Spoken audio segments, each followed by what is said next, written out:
வணக்கம் சிஷ்யர்களே. இப்போ நம்ம பார்க்கக்கூடிய பதிவு பேய் பிசாசுகள், பில்லி சூனியம் ஏவல் செய்வினை வைப்பு விலகக்கூடிய பூஜை தான் இது. அசுரகாளி பீடத்தில் நம்ம அனைத்து சிஷ்யர்களுக்கும் வசியம், மோகனம், ஆகர்ஷணம், ஸ்தம்பனம், உச்சாடனம், வித்வேஷம், பேதனம், மாரணம், அஷ்டகர்ம பூஜைகளும் கற்றுக் கொடுத்துட்ருக்கோம். ரெண்டாவது இந்த பில்லி சூனியம் ஏவல் செய்வினை எடுக்கக்கூடிய பூஜைகளும் சரி, வைக்கக்கூடிய பூஜைகளும் சரி நான் கற்றுக் கொடுத்துட்டு இருந்தேன். அதே போல் இப்போ நம்ம செய்யக்கூடிய பூஜை மரணத்தின் தருவாயில் இருந்தாலும் சரி, அவங்கள நம்ம எழுப்பி உட்கார வச்சிடலாம். பாட கட்டணும். அதுவும் வெள்ளரிக்கன் குச்சியில் தான் பாட கட்டணும். அதில் வெள்ளரிக்கன் இலையை வைத்திடணும். பிறகு பாவை செய்யணும்.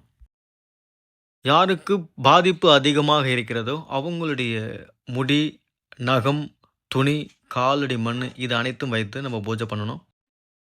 யாகத்தின் மூலயமாக யமதர்மனையும் வராகியும் நம்ம ஆவாகனம் செய்து இந்த கட்டை நம்ம கட்டிவிட்டால் எந்த ஒரு பாதிப்பும் வராது.